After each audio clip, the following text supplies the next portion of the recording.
I need to experience other men to know if you're the one. Otherwise, the wedding is off, my fiancé demanded. I said, okay. The next day, I canceled the venue, returned the ring, and moved out while she was experiencing. She called panicking.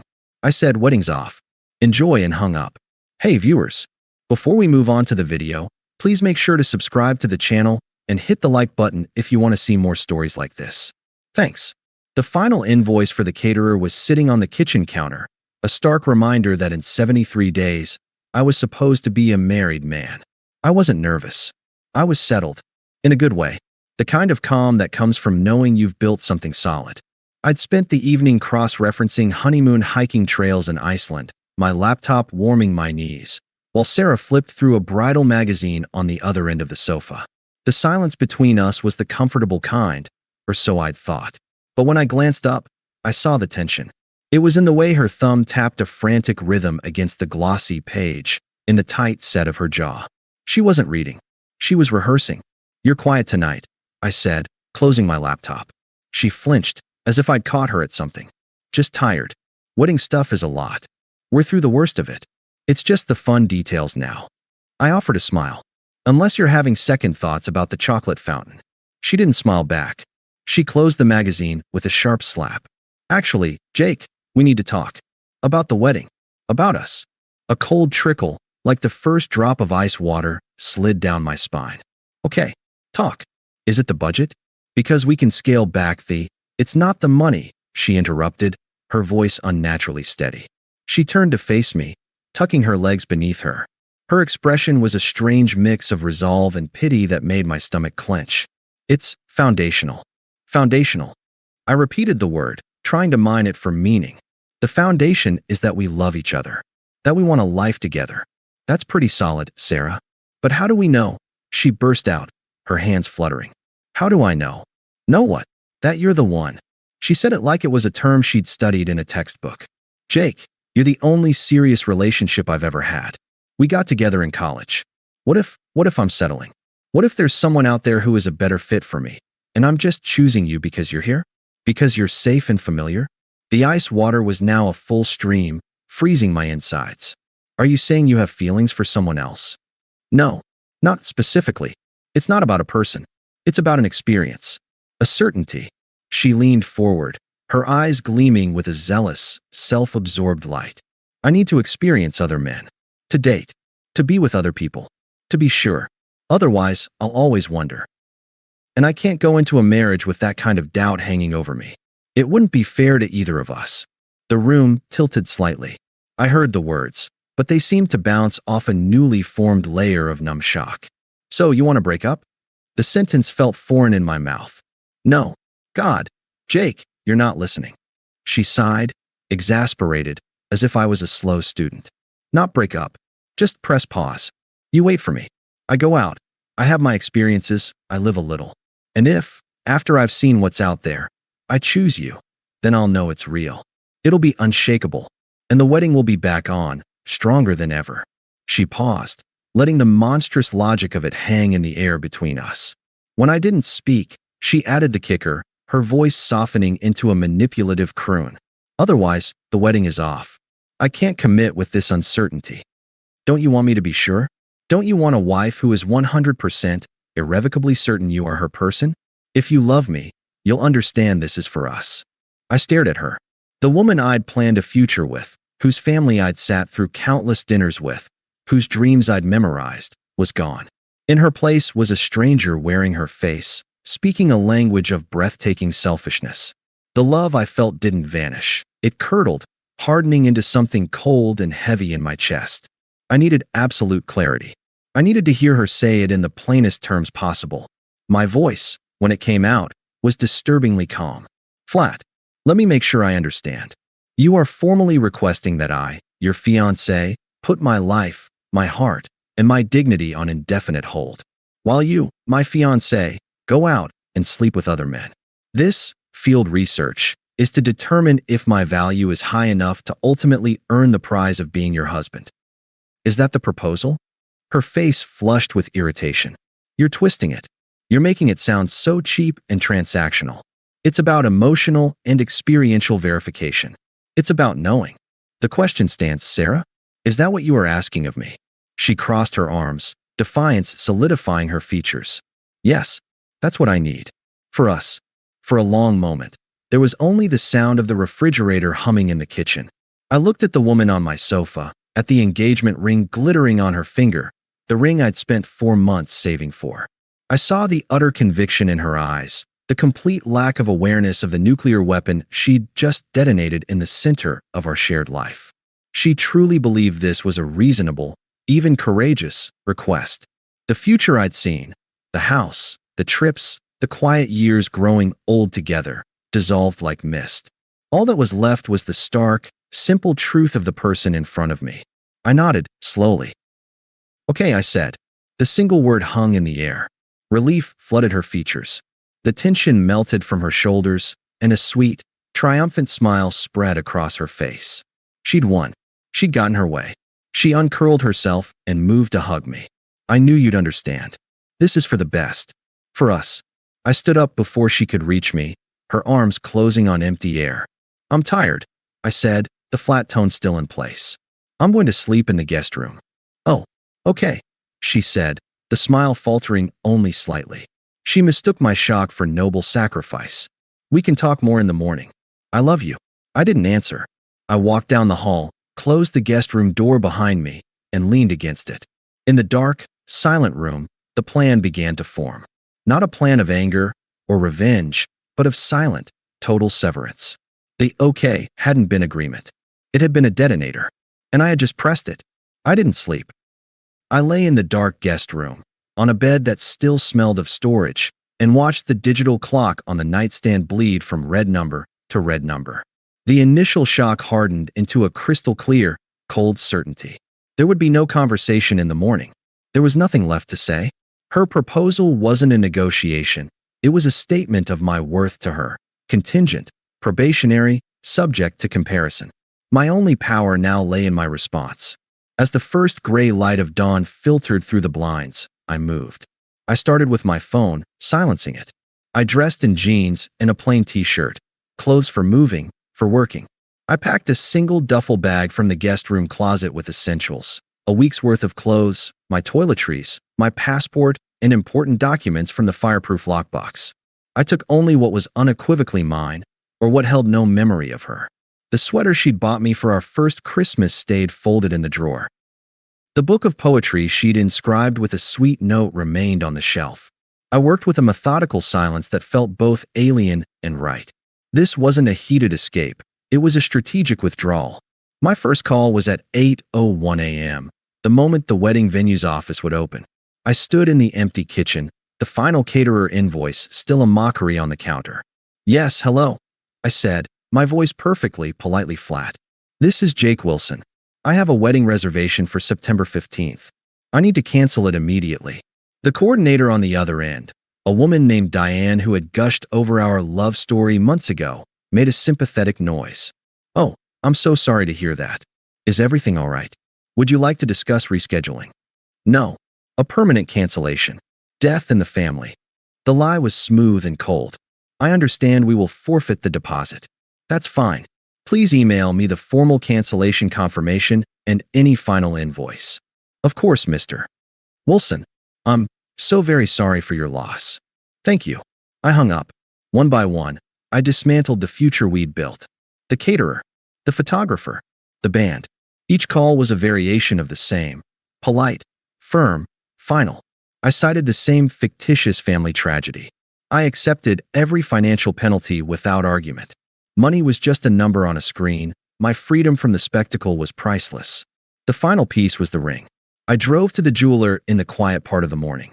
The same man who had helped me choose it 2 years ago, his eyes kind and excited, now looked at me with profound pity as I placed the velvet box on the glass counter. I need to return this, I said. Is everything okay, son? The engagement is off. What's your return policy? He processed the return, his face solemn. When he handed me the receipt, a fraction of what I'd paid back on my card, he said, "You'll find the right one." I believe I just avoided the wrong one, I replied and left.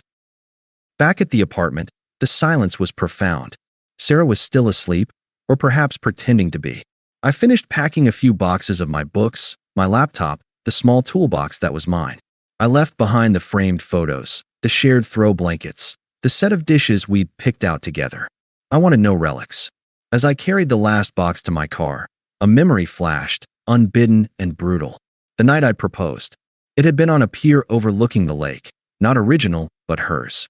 She'd cried, a happy, breathless sound, and thrown her arms around my neck, whispering, yes, yes, 1,000 times yes into my ear. The ring had sparkled under the string lights. The feeling that night had been one of absolute, earned certainty. I had been sure. The cruelty of her new requirement, that her certainty required the degradation of what we had, struck me anew, not as a pain, but as a clarifying fact.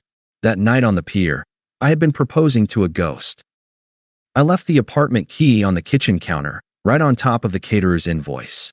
A full circle. I closed the door for the last time, hearing the soft, definitive click of the latch. My new temporary space was a furnished studio Airbnb downtown, generic and clean.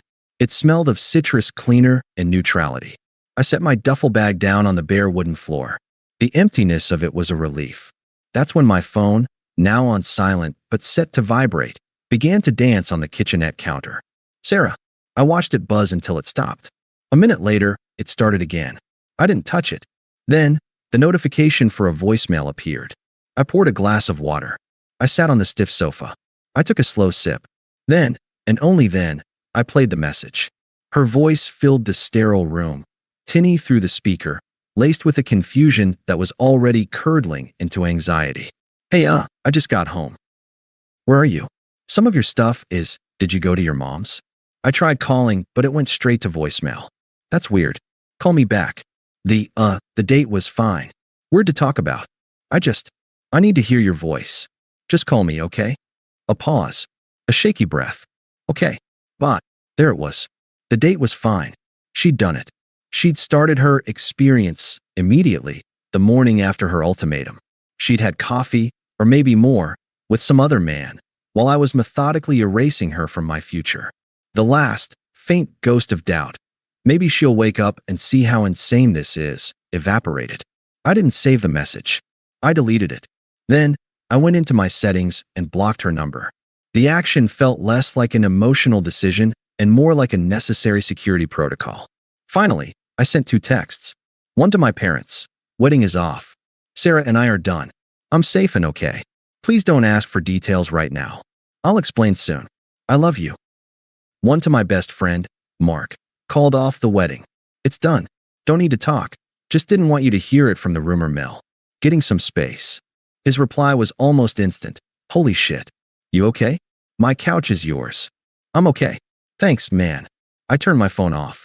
The silence in the studio apartment was complete, deep, and for the first time in years, entirely my own. The first week in the studio was defined by a silence so profound it had a texture. It wasn't the passive quiet of an empty house. It was an active, chosen stillness. I didn't turn on the TV. I let my phone remain a dark, inert slab. The only sounds were the hum of the mini fridge, the rush of water in the shower, the scrape of a knife on toast. I existed within the parenthesis of my own making.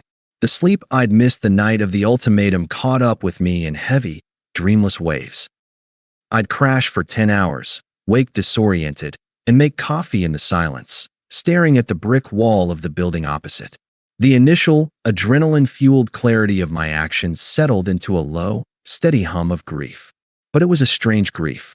I wasn't mourning Sarah, not the person who had laid out that ultimatum. I was mourning the ghost she'd killed, the woman I'd thought she was, the future I'd painted with such care.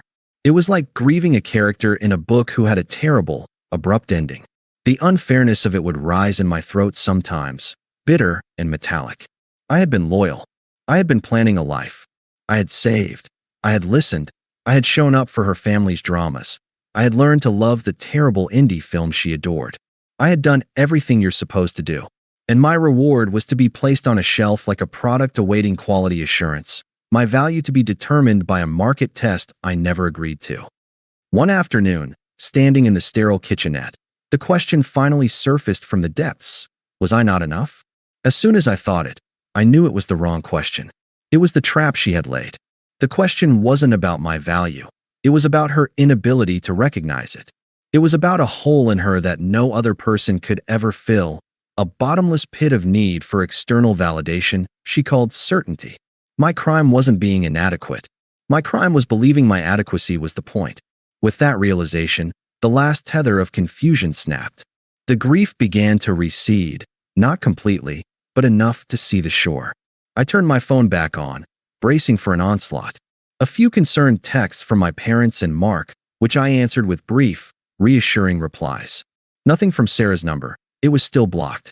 But the call log showed a string of unknown caller attempts. I deleted them. I didn't unblock her. Not yet. Instead, I started to fill the silence with new sounds. I found a running trail along the river. At first, my lungs burned and my legs protested, heavy with inertia. But I kept going. The rhythm of my feet on the pavement, the slap of my own breath, became a meditation. I wasn't running from anything. I was running towards a version of myself I'd neglected, the one whose energy wasn't spent managing someone else's emotional calculus. I reconnected with Mark, not for a pity party, but for a beer and a baseball game. He didn't press for details, just clapped me on the shoulder and said, "You look lighter, man." And I was. At work, a project I'd half-heartedly pitched months ago, sidelined by wedding planning, suddenly had my full attention. I dove into the data, the strategy. My boss noticed. "This is sharp, Jake. This is the kind of focus I remember." The promotion that had seemed a distant possibility began to feel like an inevitable outcome of this new, undiluted concentration. I bought a single, ridiculously expensive orchid for the studio. I learned how to care for it. I cooked meals for one, experimenting with recipes too spicy for Sarah's taste. I started reading fiction again, getting lost in worlds that had nothing to do with my own. This was the quiet justice. Not a dramatic revenge, but the daily, deliberate act of building a life that was entirely, authentically mine. The peace I found was not an absence of pain, but the presence of a deep and growing self-respect. Her experience was her prison. My silence was my foundation. After about a month, curiosity, cold and clinical, got the better of me. One evening, I unblocked her number. I didn't do it to reopen a door. I did it to confirm the door was welded shut and to see what debris had piled up against it. The phone vibrated once, then began a frantic, near-continuous seizure. Notification after notification stacked up on the screen, a timeline of her unraveling. Dozens of texts. Pages of missed calls. Voicemail alerts piled like unread verdicts. I didn't open a single one. I just watched the notifications bloom, a digital monument to the consequences of her own words. Then, I put the phone face down on the table. I finished my chapter. I watered my orchid. The silence in my apartment was no longer empty. It was full of my own life. The orchid on my windowsill had sprouted a new, waxy leaf. My promotion at work had come through.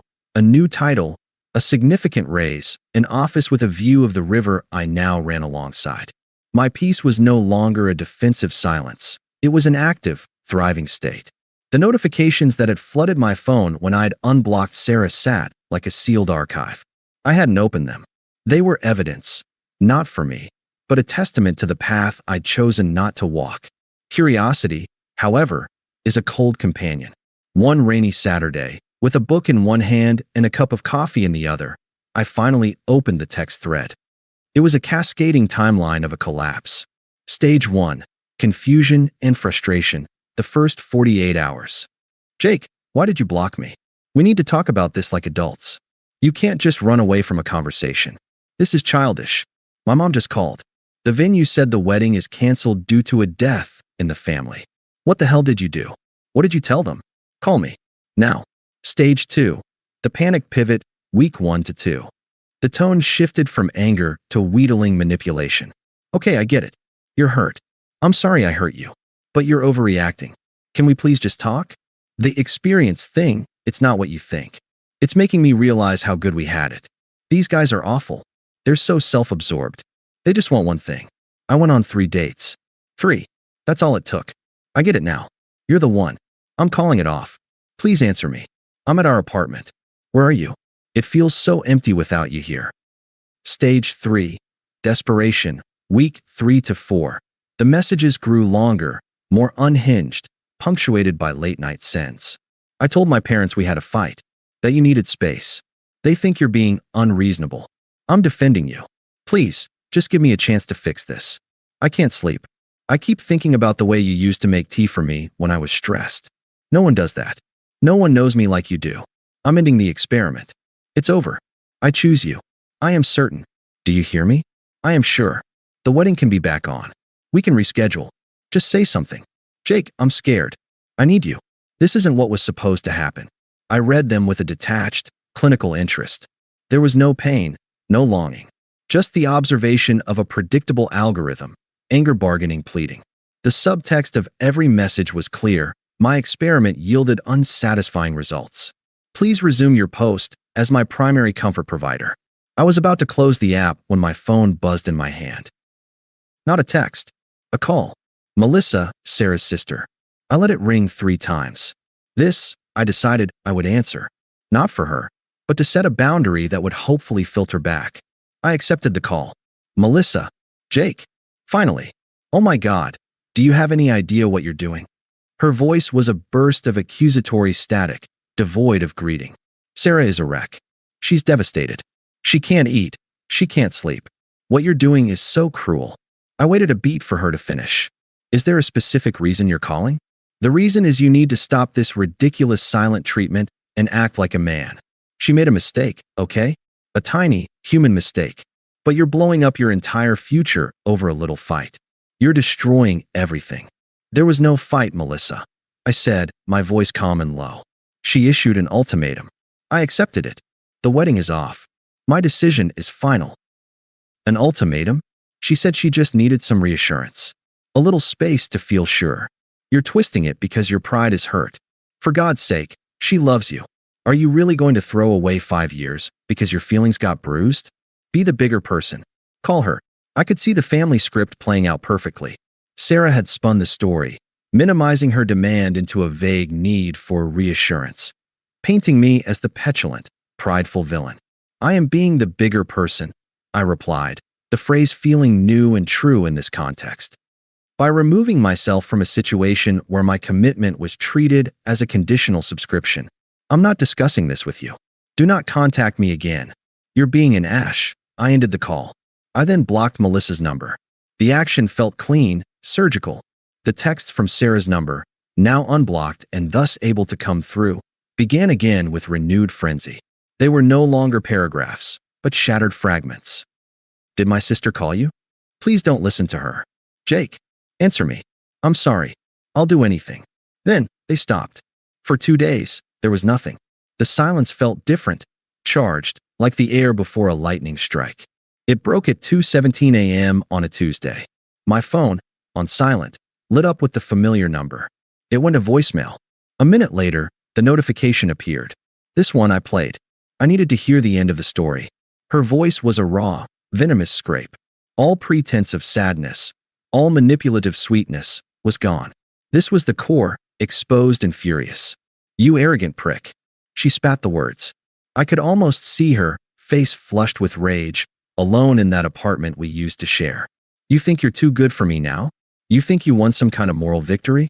You were lucky to have me. I was trying to make us stronger, and you just quit. You're a coward. You couldn't handle a strong woman knowing her own mind. You needed me to be a meek little wife who never questioned anything, didn't you? Well, guess what? I'm not her. I was doing the brave thing, the hard thing, and you ran away because your fragile ego couldn't take it. She was screaming now, her voice cracking. You'll die alone, Jake. You hear me? Alone. And I'll be fine. I have options. You were always the safe choice, and safe is boring. I hope you enjoy your boring, self-righteous little life. I'm done. I'm fucking done. There was a final, shuddering breath, and the call ended.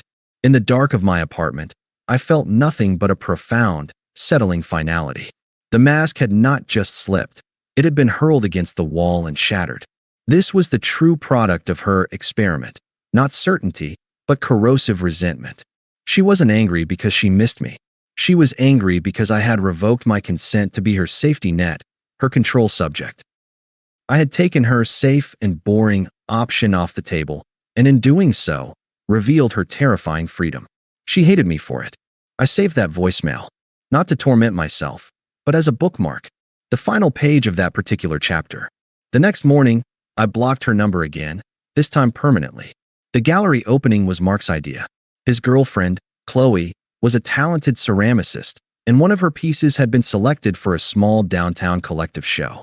It'll be wine, weird little crackers, and people pretending to understand abstract art, he'd said. A perfect low-stakes night out. You've been a hermit long enough. He was right. The hermit phase had evolved into a rich, full solitude, but it was time to re-enter the stream of life, not as a wounded creature, but as a curious observer. I wore a simple navy button-down, no tie, clothes that felt like me. I felt good. Light. The gallery was a converted warehouse space, all white walls and concrete floors, humming with the low chatter of a weekend crowd. I found Mark and Chloe by a plinth holding a stunning, twisted vase that looked both fragile and indestructible. After congratulating her, I wandered, a glass of passable Cabernet in my hand, appreciating the art without needing to articulate why.